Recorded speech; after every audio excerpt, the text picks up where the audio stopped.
और चलिए इस वक्त की बड़ी खबर की ओर रुख कर लेते हैं। आपको इस वक्त की बड़ी खबर बता दें, केंद्रीय मंत्री मनोहर लाल ने दिशा योजना की बैठक की अध्यक्षता की। संसद में हो रहे विपक्ष के हंगामे पर केंद्रीय मंत्री ने राय रखी। कहा विपक्ष की जमीन खिसक चुकी है, विपक्ष के पास इसके अलावा कोई दूसरा चारा नहीं है।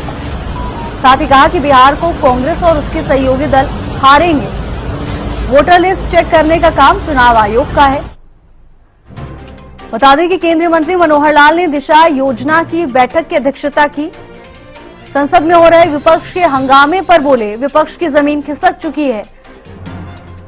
साथ ही कहा कि विपक्ष के पास इसके अलावा कोई दूसरा चारा नहीं है। बिहार को कांग्रेस और उसके सहयोगी दल हारेंगे। साथ ही उन्होंने कहा कि वोटर लिस्ट चेक करने का काम चुनाव आयोग का है। केंद्रीय मंत्री मनोहर लाल ने दिशा योजना की बैठक की अध्यक्षता की।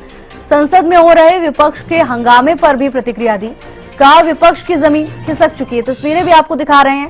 केंद्रीय मंत्री मनोहर लाल ने बैठक की अध्यक्षता की और उसके बाद तमाम मुद्दों को लेकर अपनी राय रखी। केंद्रीय मंत्री मनोहर लाल ने विपक्ष पर निशाना साधा। कहा विपक्ष के पास कोई दूसरा चारा नहीं बचा है। जब जमीन नीचे से खिसकती है तो स्वाभाविक है वो कोई जब चीज समझ में आए तो वर्कआउट करने के अलावा और कुछ है नहीं।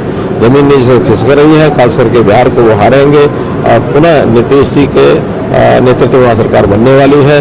क्योंकि ये कोई नया काम नहीं है जो वोटर्स को वोटर लिस्ट को वेरीफाई करना, बल्कि उसमें ठीक से हर 20 साल के बाद जो फर्जी वोटर बने हुए नहीं कट पा रहे हैं उनको रिव्यू होता ही होता है। 2003 में या 4 में पहले भी हुआ है, अब 2025 में फिर हो रहा है, आगे 2045-47 में फिर भी होगा। तो जिससे 10 साल के बाद सेंसस नए सिरे से होता है, 20 साल के बाद वोटर लिस्ट है, इनको दोबारा से रिव्यू किया जाता है। तो ये काम नॉर्मल रूटीन का काम है। फर्जी वोटर लगभग 1 लाख से भी ऊपर फर्जी वोटर जो बने हुए हैं बिहार में वो सब बाहर कर दिया जाएगा। तो चुनाव आयोग का काम है, इसमें सरकार का कोई लेना देना नहीं।